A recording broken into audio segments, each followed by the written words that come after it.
वल्लभनगर और धरियावद विधानसभा उपचुनाव के लिए कांग्रेस ने स्टार प्रचारकों की लिस्ट जारी कर दी। स्टार प्रचारकों में मुख्यमंत्री अशोक गहलोत, कांग्रेस प्रदेश प्रभारी अजय माकन, पीसीसी चीफ गोविंद सिंह डोटासरा और पूर्व डिप्टी सीएम सचिन पायलट समेत कुल 20 नेताओं के नाम शामिल हैं। पार्टी ने दोनों सीटों के लिए 7-7 सदस्यीय समन्वय समिति बनाई थी। समन्वय समितियों में शामिल सभी नेताओं को स्टार प्रचारकों की सूची में भी जगह दी गई है। स्टार प्रचारकों की सूची में कोई भी महिला या अल्पसंख्यक वर्ग का नेता शामिल नहीं है।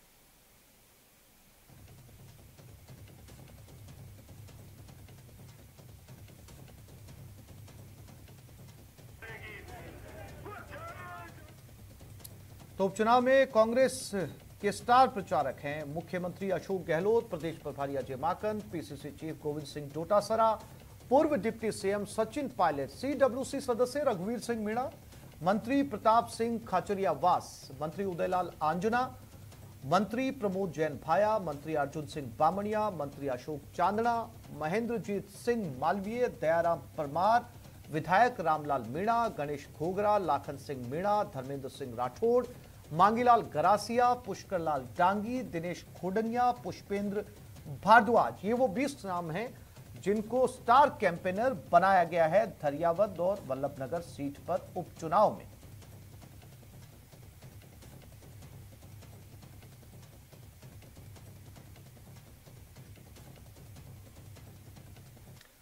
और प्रदेश के कई जिलों में अचानक डीएपी और यूरिया खाद का संकट खड़ा हो गया है। शहर हो या गांव, हर जगह सहकारी समितियों और खाद सेंटरों में किसानों की लंबी कतारें हैं। किसानों की आवाज बनकर बीजेपी मैदान पर आ गई है और सरकार के खिलाफ जोरदार प्रदर्शन किया। टेलीविजन स्क्रीन पर 4 जिलों की तस्वीरें इस समय आप देख रहे हैं। दौसा, भरतपुर, बूंदी, ये तमाम किसान हैं जो डीएपी के लिए लाइन लगाकर खड़े हैं।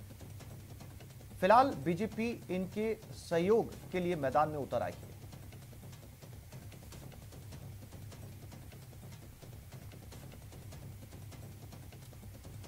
बिजली की कटौती के साथ ही प्रदेश के किसान डीएपी खाद की किल्लत से जूझ रहे हैं। रबी की बुआई से ठीक पहले 10 दिनों से किसान कतार में लाइन लगाकर डीएपी खाद मिलने का इंतजार कर रहे हैं, लेकिन डीएपी नहीं मिलने से किसानों को भविष्य की चिंता सता रही है। देखिए दौसा से आशीष की रिपोर्ट।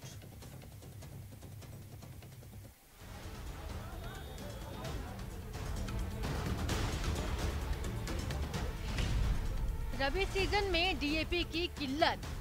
अब बुआई का टाइम यही है, अब 2-5 दिन मिले तो आला चले जाएगा। सहकारी समितियों के पास भी डीएपी नदारद। 5 दिन से लगातार यहाँ पर आ रहा हूँ और यहाँ पर डीएपी नहीं दे रहे लोग। स्टॉक भी खूब 600 का बता रहे हैं मामूड़ी जी, और लोगों को पागल बना रहे हैं। लंबी लाइन में हलकान अन्नदाता की कौन सुनेगा। 3 दिन होगा गरीब क्रेमारियों को सोमवार ना हो, मंगलवार ना हो, भीड़ लगा ले सर। डेरिया को आधार कार्ड जमा करा ले सर, नंबर ले लिया कौन। रबी की फसल की बुआई का समय है, लेकिन किसान खेत छोड़कर खाद की दुकान के आगे कतारों में लगा है। घंटों कतार में लगने के बाद भी इस बात की गारंटी नहीं कि डीएपी खाद उन्हें मिल ही जाएगी। कम से कम 10 दिन हो गए समस्या को।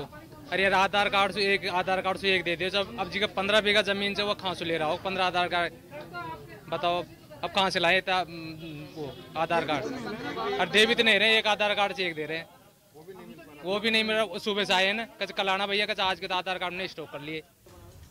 पिछले करीब 10 दिनों से किसान डीएपी खाद लेने के लिए क्रय विक्रय सहकारी समितियों और डीलर्स के यहाँ चक्कर लगा रहा है। डीलर के पास डीएपी के बैग आते हैं तो 10 से 15 मिनट में खत्म हो जाते हैं। प्रत्येक क्रय विक्रय सहकारी समिति में करीब 10,000 बैग की आवश्यकता है, लेकिन अभी तक सप्लाई केवल 500 बैग की ही हो पाई है। बुआई को टाइम चल रही खेत सूख रहा है जी, में भी एक आधार पे एक कट्टो। गहलोत जी सरकार में राजस्थान में बहुत विशेष है, पानी की, बिजली की, खाद की सारी समस्या आ रही सर। डीएपी संकट से किसान हलकान है, लेकिन सियासतदान इसमें भी अपनी राजनीति चमकाने की जुगत लगा ही लेते हैं। बीजेपी का आरोप है कि खाद की कमी गहलोत सरकार की खराब व्यवस्था का नतीजा है। डीएपी खाद की इस वक्त भारी किल्लत हमें देखने को मिल रही है। क्या यह अचानक आई हुई आपदा है जिसका कोई निपटारा नहीं हो सकता है? हर वर्ष की तरह इस बार भी डीएपी खाद की आवश्यकता थी और जिसे सरकार को उसकी आपूर्ति को सुनिश्चित करना चाहिए था, लेकिन सरकार ने ऐसा नहीं किया। सरकार के लिए किसानों की जरूरत और मांग से ज्यादा यूपी तक जाकर राजनीति करना उनके लिए आवश्यक था। कांग्रेस सरकार झूठे ढकोसलों पे चलने वाली सरकार है। जनता आपकी सब सच्चाई जानती है, कौन उनके साथ है, कौन उनके साथ नहीं है। तो वहीं राज्य सरकार इस मामले को केंद्र के पाले में डाल रही है। प्रदेश के उद्योग मंत्री का दावा है कि केंद्र से कोटा न आने के कारण ऐसे हालात बने हैं।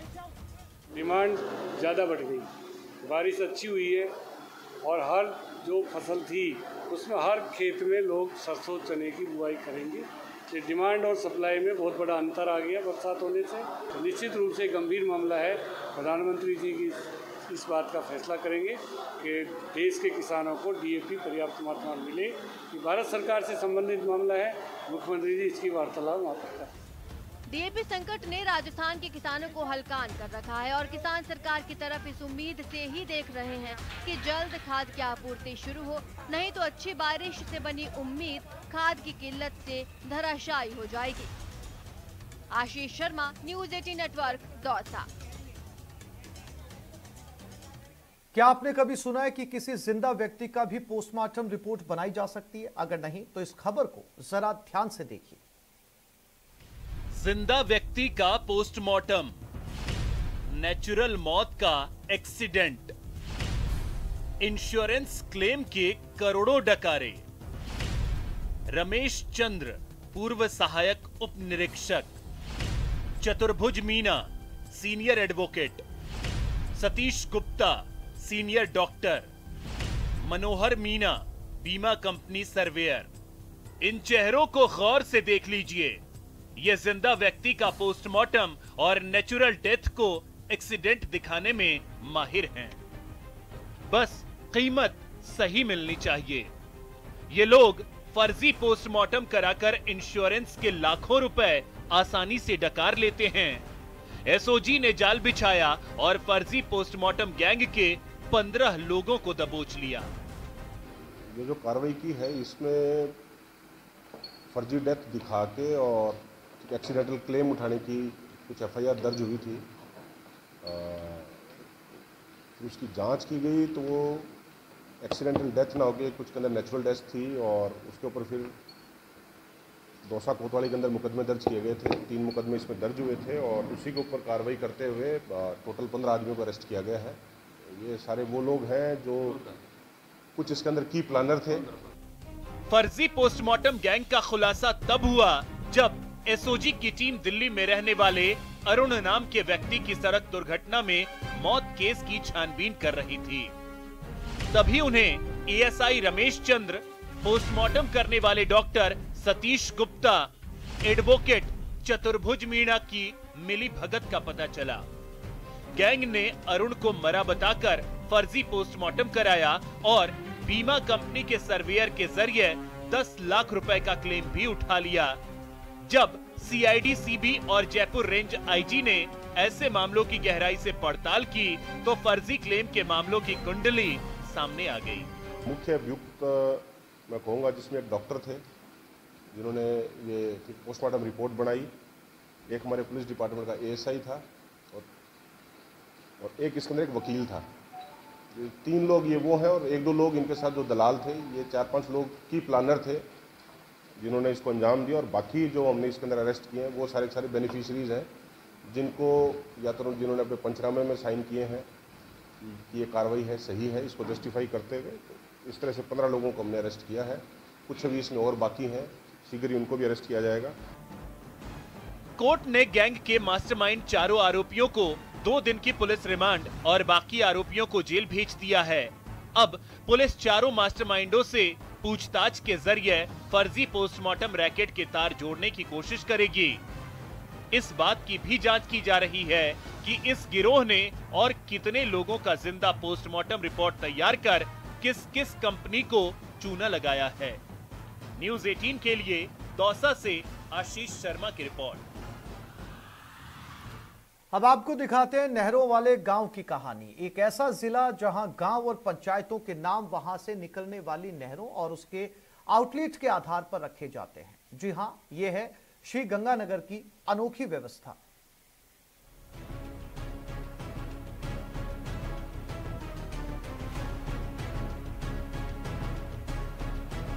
जब बिफोर पार्टीशन गंग कनाल का निर्माण हुआ तो गंग नहर प्रणाली की विभिन्न नहरों का नाम अल्फाबेटिक रूप से रखा गया।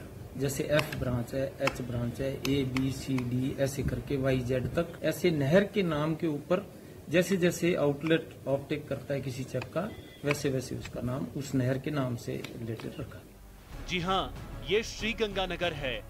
भारत पाकिस्तान सीमा पर बसे इस जिले की जीवन रेखा है यहाँ की नहरें, और इसी नहर से जुड़ी है यहाँ की ये खास संस्कृति। वो आउटलेट के नाम से चक रखा गया, उसमें आबादी का प्रावधान रखा गया, और आबादी जो बसी धीरे धीरे जो भी लोग वहाँ आसपास रह रहे थे या विस्थापित होके आए थे पाकिस्तान, उनको भी इसमें जमीनें आवंटित की गई और उस आधार पे लोग यहाँ रहने लगे। श्रीगंगानगर में गांवों और पंचायतों के नाम अंग्रेजी वर्णमाला के हिसाब से रखे गए हैं। देखिए खास झलक।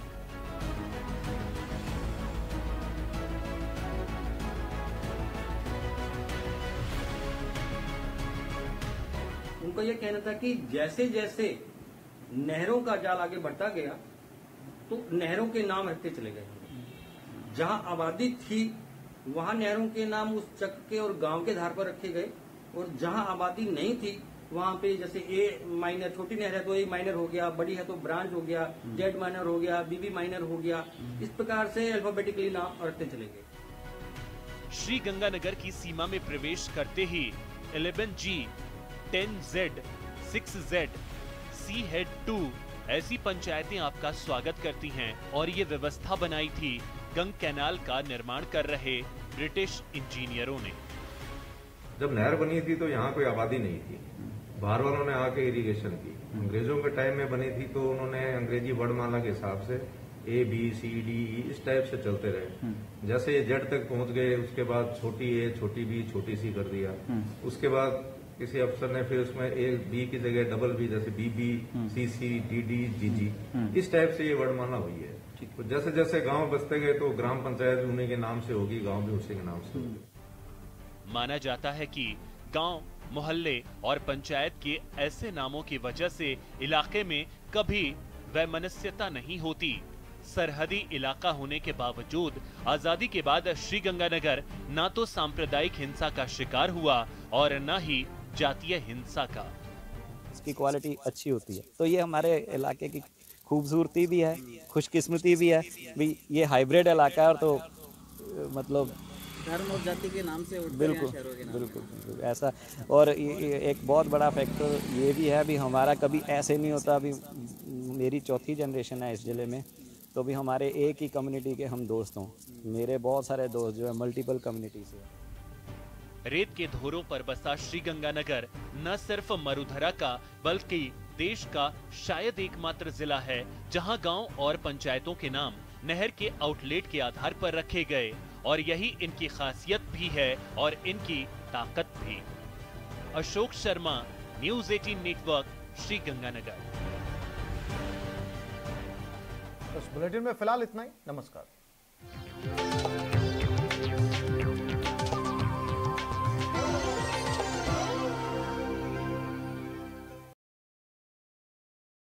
पर